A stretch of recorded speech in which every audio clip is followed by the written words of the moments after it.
Kamu kenapa? Sakit perut. Udah minum obat? Udah. Aku anterin ke dokter ya. Ayo.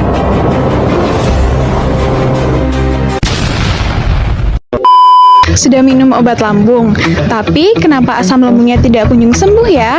Yang salah di mana? Sebelumnya, apakah kalian tahu bahwa asam lambung memiliki peranan yang penting dalam sistem pencernaan? Namun, jika produksinya berlebihan, hal itu akan membuat perut terasa nyeri dan rasa terbakar di dada. Jadi, kalian harus tahu obat-obat lambung itu berbeda-beda cara meminumnya. Maka dari itu, kami akan sharing kepada kalian bagaimana cara meminum obat lambung yang tepat. Pertama, antasida dan simeticon adalah obat yang banyak dijumpai di pasaran. Keduanya diminum setelah makan atau saat perut terasa nyeri dan kembung.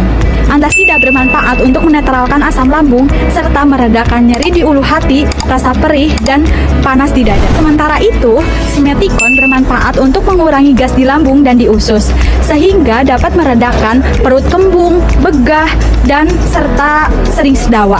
Yang kedua, ada golongan PPI diantaranya ada omeprazol, lansoprazol, dan esomeprazol. Obat ini bekerja dengan menghambat produksi asam lambung.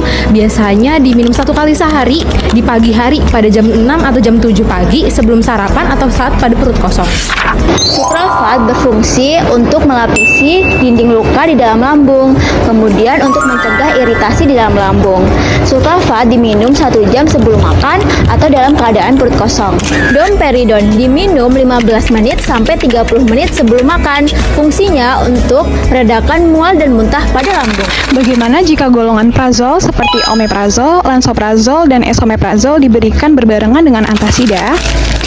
Golongan prazol bisa diminum 30 sampai 60 menit sebelum sarapan atau di pagi hari.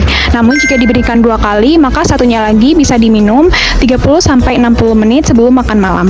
Sedangkan antasida diminum saat serangan terjadi, seperti nyeri perut terjadi saat itu juga. Bagaimana jika golongan prazol dan antasida harus diminum bersamaan pada waktu yang sama? Hal tersebut tidak terjadi masalah karena golongan prazol dan antasida tidak ada interaksi. Nah, biasanya yang membingungkan yaitu minum sukralfat dan lansoprazol. Karena jika diminum bersamaan, sukralfat ini dapat mengganggu penyerapan dari lansoprazol sebanyak 30%.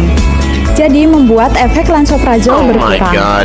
Jadi sebaiknya sukralfat dan lansoprazol tetap diberi jeda waktu saat diminum. Secara alamiah, produksi asam lambung meningkat di pagi hari. Lansoprazol bisa dikonsumsi 2 jam setelah makan, sedangkan sukralfat dapat dikonsumsi 30 menit atau 1 jam sebelum sarapan. Jadi gimana sih kalau misalkan